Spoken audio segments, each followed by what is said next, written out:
My name is Jyoti Kapil. I'm a dermatopathologist in Dallas, Texas at Inform Diagnostics. And I'm also assistant director of the case studies, the monthly case studies at ASDP. I'm here with Dr. Hurt. Dr. Hurt doesn't need an introduction. He was the past president of ASDP and is currently the president of WCP Pathology and Laboratories, PC and Laboratories. Dr. Hurt, welcome. You got it right. Thank you. Thank you very much, Jyoti. So, Dr. Hurt, I've looked a little bit at your website, and it's pretty philosophical and extensive. It's, quite a bit to kind of pour through. But tell me about your career path to derm path. Well, I started out in general pathology. Okay. And derm path was not on my radar. In fact, I didn't even know what it was for a few years until I kind of stumbled into it later in my pathology training. And I was interested in it because I liked the many lesions, and that you had to classify them, and that there was a lot of precision in it. And there was a lot of history tied up in dermatopathology, and people had, in the field, had a lot of pride about the history in it. So I thought that was really interesting. Early on, I wanted to write, and trying to figure out how to do that was a real challenge because there wasn't a lot of writing going on in my program, and I had to find people to work with to do that early on. So to me, it was kind of a gradual move into dermatopathology from general pathology, and I just happened to have the opportunity arise at a specific point in my life, and I grabbed it. Okay. Who were some influential people? Well, Dr. Santa Cruz was my first teacher, Dan Santa Cruz, in the 1980s. And he was my fellowship director when I was in St. Louis in the 1980s. Okay. But the general pathology people, there was a very influential guy, not too much older than I was. His name was John Bickle, and I'm very fond of him, historically, a real character. And he would tell me, he says, "Hurt, you're the stupidest guy I've ever met." He was that kind of guy. But then he'd take you down to the library and show you how to use the library and the literature, and he was just fantastic. And so was Danny. He was great about learning how to use the literature and getting articles together and really being a student of how to follow it. So those were two early influences. And then I had a lot of people I've known along the way who I've known for years and years, people like Joel Dargeni, and a lot of people I met at different meetings over the years. Tony and Evan I knew early on in my career, and they were very instrumental in discussions about different things. Later in my career, toward the late 1990s, early 2000s, I met Dr. Ackerman, and we became close friends. I mean, in the sense of working on medical legal issues together, and we got together with a project on what became a small monograph on dysplasia and atypia and the history behind it, because both of us had problems with the ideas of dysplasia and atypia as applied to specific lesions. And so it was an exposition of that problem, along with a co-author. He actually was the first author on the book, was Francois Millet. So that was a very meaningful and profound collaboration for me, and his friendship and his influence were profound. In fact, I remember getting, when I first learned about Ackerman, I thought, I would take my books and throw them across the room, because I thought he seemed so adamant about ideas. And what I learned was, of course, that I kind of chuckled when he heard that story, but I came to really profoundly respect his passion for ideas and why they were important to him, and the way that he spent a lot of time researching them. And he influenced, of course, hundreds of people in society and in the world in dermatopathology. So I kind of grew to love him like a father in some ways, because I thought he was the real thing, and I really appreciated that in him. And he was a profound loss to me when he died.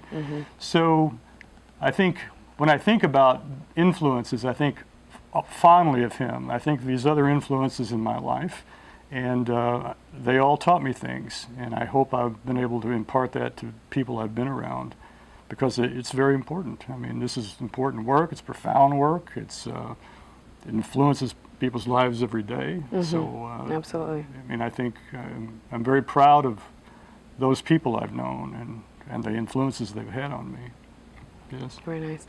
And you know, on your website, I saw a little bit about dysplastic nevi and your kind of thoughts and your philosophy on that. Can you tell me a little bit about how you got interested in that, and what scientific facts do you have to back it up? Good questions. I can tell you that I'm probably, diametrically opposed to most positions on it. I don't believe in any of this dysplastic nevus. I don't even like the name, and I don't like the term atypia applied to it either. But it didn't start out that way. When I first learned about the problem, I had been a pathology resident at Missouri University from 82 to 87, I think it was. And when I was in medical school, I knew of a colleague who had a melanocytic lesion removed from his axilla.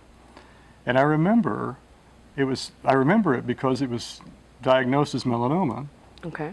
And of course, I was young enough in the profession, I really didn't understand what the criteria were. But I knew that there was enough controversy about it at the time that it was sent to Wally Clark. And Clark called it one of these nevi. But I actually, in my mind's eye, I remember what it looked like. And it looked like a halonevus-like lesion that looked like a congenital melanocytic nevus. It was kind of unusual looking. But Clark didn't think it was melanoma. And it caused me to think, these kind of diametrically opposed points of view about what a lesion is can have such a profound effect on a person's life, because he had no dissections and all that stuff. Oh, wow. This is in the early 80s. And I remember, as far as I know, he survived and did quite well. But it got me to thinking in the 1980s that what is it that's going on with this? Because there was the notion that some morphological finding under the microscope was dysplastic. But I couldn't understand what people meant by that. But this gentleman, it was diagnosed as dysplastic nevus by Dr. Clark, and then they did sentinel lymph node? They'd already done it. They'd already done the lymphadenectomy and everything, and then they sent the case off, and he called it a nevus. Oh. Yeah. My goodness. It was a pretty profound experience, to see all that happen. Yeah. And for a young resident at the time, I didn't really know how to process it very well, but it really caused me to think about how important the problem is. And then, of course, Clark published the famous article in Human Pathology in 1984 on progression. And that sent the entire world abuzz on the meaning of dysplasia and progression of melanocytic lesions. The thing that got me, and some of this is retrospect, because the thing that really crystallized in my mind about it eventually was that Clark was lining up lesions that looked as though one would lead to the next, to the next, to the next, and then finally it would culminate in being melanoma. But the problem with that hypothesis is that the natural history of this particular lesion is that lesion. It doesn't necessarily go on to become anything. Now, Clark himself admitted that in the article. He said the vast majority of melanocytic nevi are dead ends. They don't become anything. But that sentence, which is really a remarkable sentence in that article, kind of got lost, I think. And the notion that some types of nevi were on their way to becoming melanoma became a prevalent idea. And I think it probably still is in some minds. So my argument against it is, no, that's not how it happens. It's as though, and I make this analogy often when I'm talking about the problem, when I was a little boy, I was me as a boy. When I was a teenager, I was me as a teenager. I didn't become Frankenstein. I stayed who I was. It's just that I evolved into a more mature person, into an adult and so forth, and then eventually an old man, which I am today. As people don't, they often tell me I am. And so from that point, I thought, well, nevi are like that. They evolve too. But they're not evolving into melanoma. They're one pattern of nevus, perhaps getting larger and staying a nevus. And so if melanoma comes out of a nevus, if there is a melanoma that is associated with it, Sure. it's coming from a cell, not from the whole lesion. Okay. So the lesion doesn't convert, maybe a cell goes bad. But I think that led me to think that we should not be calling these or implying that they're necessarily becoming melanomas. And I think that you ask about the science behind it. Well, I can't give you molecular science behind it, but I can tell you that when you look at large populations of people who have these lesions, both moly and non-moly people have them. The moly people probably have a bigger risk of developing melanomas. I don't think there's much controversy about it. And the non-moly ones seem to be different. But then the lesions themselves, what can a lesion that has this horizontal pattern with fibroplasia and all the things that people talk about, do those lesions progress to melanoma? And the prevailing evidence that I'm aware of is that no, they don't. And in fact, a recent study out of Harvard even corroborated that. But the problem is that they're still called dysplasia and atypia. So you don't use the term at all? No. And because they are called that in many schools, then the clinicians feel compelled to have to remove them because they think that they're nevi that are not nevi. So what do you call them, those nevi that look that way? I call them what Clark called them in 1978. He called them lentiginous melanocytic nevi. Okay. And so that very innocuous sounding term doesn't disturb anybody. It keeps them thinking, well, you think it's a nevus, just one pattern of nevus. I said, yeah, that's right. It's one pattern of nevus, just like a Misch's nevus has its pattern and Unna's nevus has its pattern. These nevi that I don't usually use eponymic names in diagnosis because I don't think the clinicians will necessarily care. But what people had called Clark's nevus, it's just one pattern of a nevus. It's not anything more special than being able to separate it from melanoma, in my opinion. Because there are similarities, obviously similarities between melanomas and those nevi. But if you know the criteria and you know how to apply them and you know how to look for the ominous signs in them, you can tell them apart, as a rule. Sure. Okay, well, to change gears a little, Yes. what advice or what mistakes do you think residents or dermpath fellows make coming out, and what advice would you impart to them? Well, it's a tough question because I think residents and fellows coming out need to decide whether they want to be working in private practice away from academics or they want to work in academics, but above all, they need to stay academic in their thinking. And the pressures of private practice, because I can tell you about them, are tremendous. And it's very hard to write or to participate in many high volume programs because it just takes so much time to do the work. So I think, and it's somewhat of a disadvantage for people coming out because they don't know what they're getting into either way. Until you do it, you don't know. Until you do it, you really don't know. Yeah. And so you have to try something and you don't want to feel like you're just caught in a trap, if it doesn't work out. I don't have easy answers to solve that because it's a real challenge over a long period of time to try to figure out if there's a work-life balance and all that kind of thing. I mean, people coming out of residencies are, they're in their 30s. Yeah. A lot of them are newly married or they want to have families, and that's a big commitment to try to do both because dermpath can be all-consuming. Yeah, it truly can. So I think as early on as somebody gets into a fellowship or gets into a residency thinking they're going to be in a fellowship, if they can decide on academics as a career path or private practice as a career path, I think it will probably benefit them. Talking to people who are doing those things will benefit them. But it's not an easy calculus for people in coming out of these programs. It really isn't. And it's going to take them 10 years to figure it out, probably. Okay. And so how about from your own experience? I mean, you're currently president of WCP Laboratories, so, kind of trying to balance that with your writing. Well, it's very difficult. In fact, I haven't written in a while because it has been so consuming. The work has, and the business part of the work has been very difficult. For instance, it was not uncommon to try to participate at this meeting in some academic form.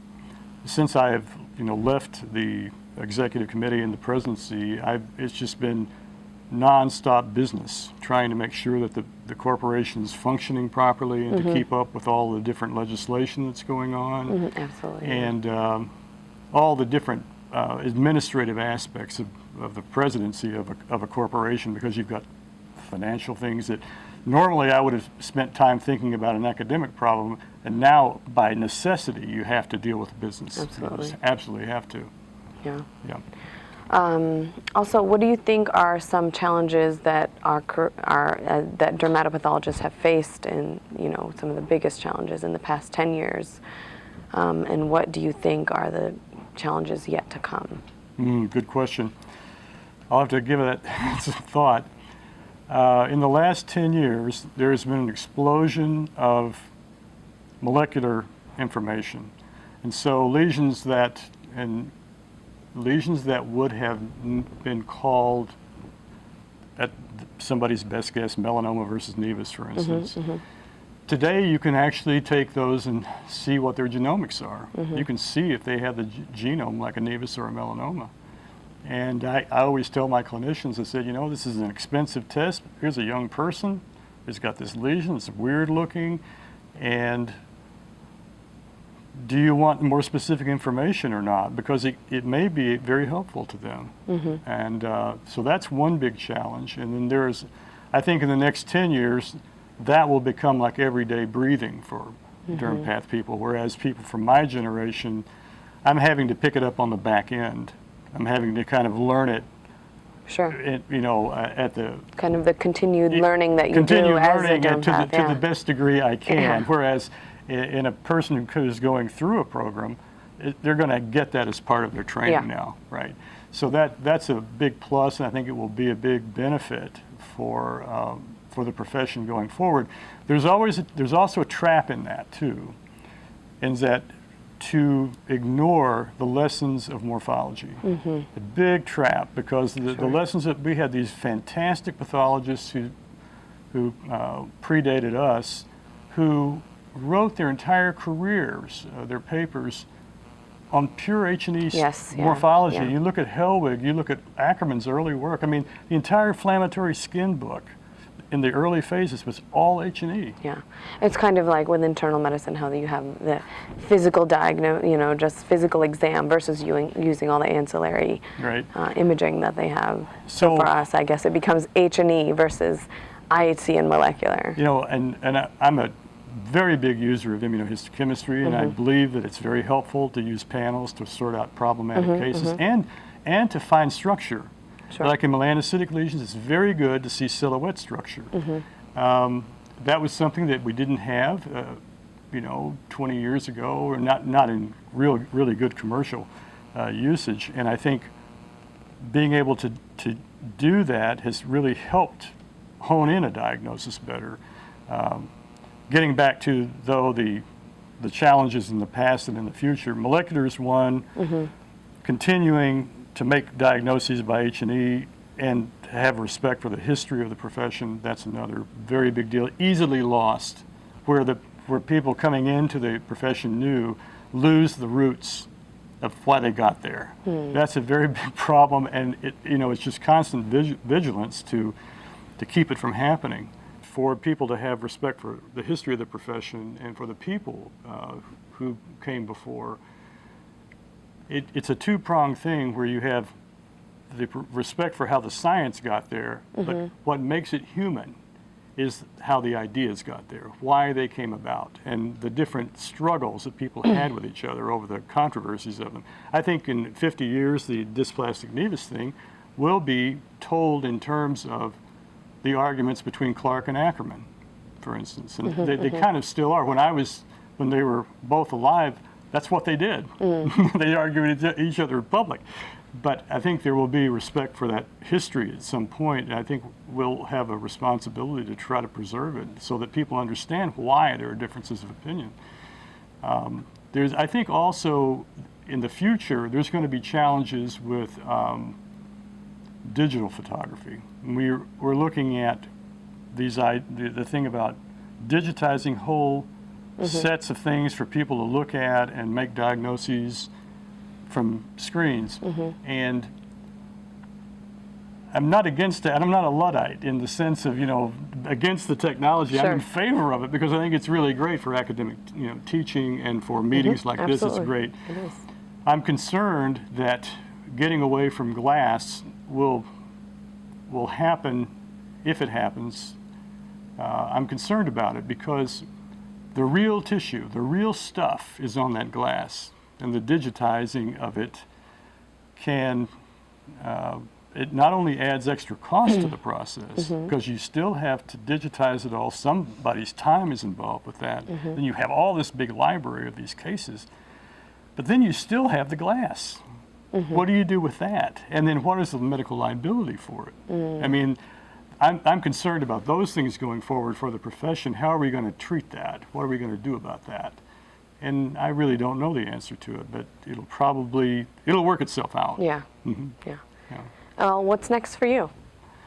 Next for me, well, good question. I'm in probably the third phase of my career, I would say, where I'm, the senior dermpath guy in my corporation, and I'm seeing a full spate of patients' cases today, and I will be for the foreseeable future. That's pretty well what I want to be doing. At some point, I'll probably want to scale back, but I'm not sure what that's going to look like or how it's going to happen.